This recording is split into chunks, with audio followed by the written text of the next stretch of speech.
Hi everyone, Kim here at all of City Oasis, and it is a somewhat cool day. It is only about 83 degrees Fahrenheit today. I am here with another herbal tea talk, and today's tea blend right here is blackberry leaves, lemon verbena, and oregano. Wow, that is perfect. It doesn't need any sweetener, not even any natural stevia like I sometimes add. It is just right. And tastes great even on a warm afternoon, I have to say. I almost had it iced because usually in the summer I do have my herbal teas iced, but today it's been overcast off and on, predictions of drizzly rain, even though that never panned out. And I just felt in the mood for some hot tea, and it was a good decision. Now, by the end of summer, oregano is not looking so great. It's probably at its worst, which doesn't mean it's died off. It's just, going through a rough patch, at least here in Zone 9B, California, where we have been hit with such extremely hot, dry weather. However, oregano really likes that, and so you can see still doing okay, still blooming. And more importantly for me, still sending up lots of young volunteers all over my pathways in this garden. So I'll harvest some tender young leaves from this volunteer oregano and take some pretty purple pink blossoms from this older oregano plant. By the way, if you hear a rooster going off throughout this video like that, it's because we have separated him from his hens and he is not happy about that. We're actually giving him to someone who wants to start a flock. I really don't want to do that. I like just my hens. So we've separated them and he's not happy. Not happy at all.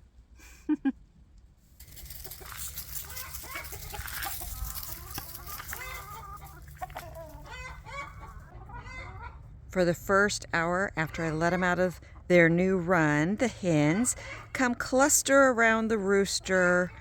I think they have Stockholm syndrome. Yeah, he's giving me the evil eye.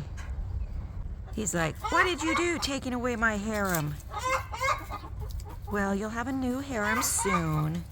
And then these gals will be free of your pull.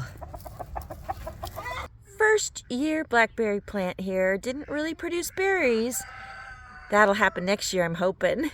But plenty of leaves for tea. My 6 foot tall and about 6 foot wide lemon verbena plant is looking a little tired at the end of this hot summer, but still the leaves are wonderful smelling and delicious and nutritious in my teas, even at this point. I do need to cut it back for sure. It'll be the third time this summer, but it desperately needs it. For now, though, I'm just going to harvest some leaves for my tea. The pruning can wait for another day.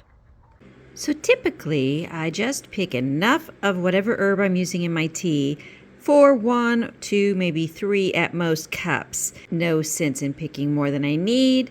Although, if I do pick extra, I just throw it in the dehydrator or set it on a sunny counter to dry. Blackberry leaves are the next thing I'm going to put into the tea.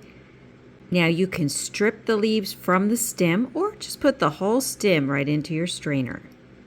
Now here we have lemon verbena, and I wanted to show you that it really doesn't matter if, say, the tip of the leaf is burned or maybe has a little piece eaten off by some enterprising bug. Here we have a leaf that the end is slightly burned at the tip. Totally doesn't matter. You can break it off or you can just stick it in your strainer as is. Now the same goes again with your choice of either stripping the leaves from the stems or leaving the leaves on the stem and sticking all of that right into the strainer or into your cup for that matter. You can see the lemon verbena on top, but underneath that is the oregano along with the oregano purple blossoms, as well as the blackberry leaves. And we'll put the lid on top and we'll let that steep for 8 to 10 minutes till it's just right. Well, I guess I didn't have quite enough of the oregano blossoms to make it pink. In the spring, that's not any problem at all because there are just hundreds of blossoms everywhere, kind of the color of the flowers on this saucer.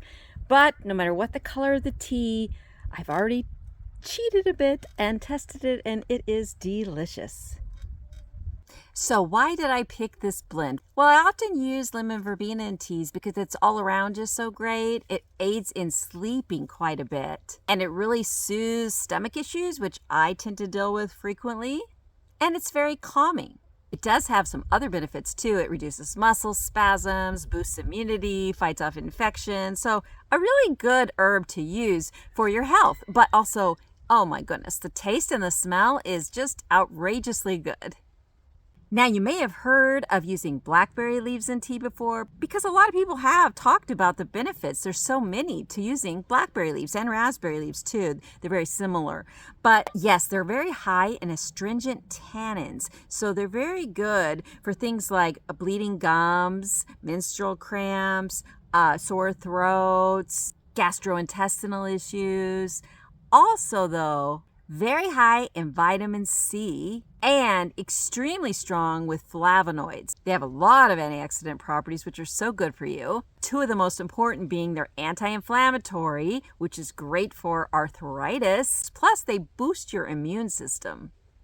Now, some people haven't heard that oregano makes a great addition to tea. Oregano is also highly antioxidant, so it comes with the same benefits in that way as blackberry leaves do. Antioxidants fight off free radicals and other environmental toxins. They keep your heart healthy, prevent blood clots, just an all-around great thing to have in your system. They also happen to be really good for keeping your skin young and fighting wrinkles. I could use some of that nowadays.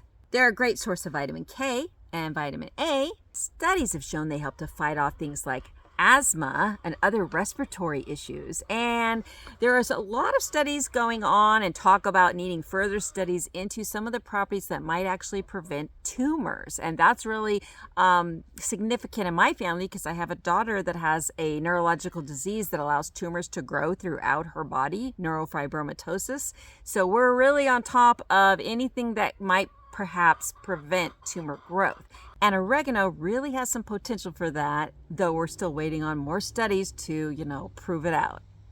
So when I make herbal teas in the summer or early fall, even in the spring, I like to go out and gather fresh herbs. Now, I definitely do dry herbs as well, both naturally and in my dehydrator when I have so much I don't know what to do with it. And I use those for tea throughout the winter.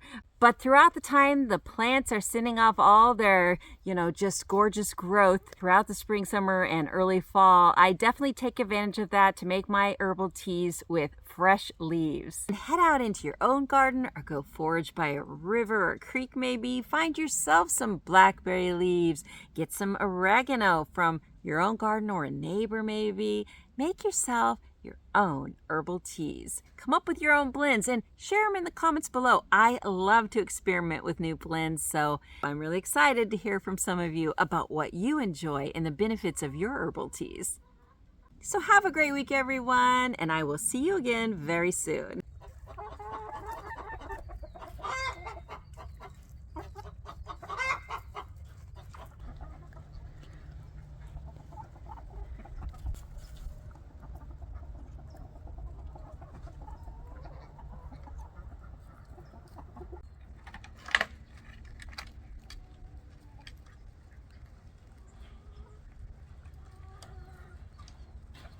Let's see if there's anybody inside the coop.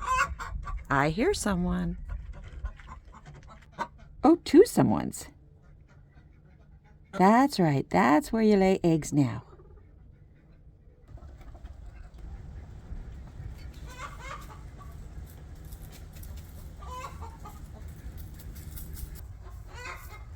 Do you enjoy your freedom in the olive orchard? I think you do.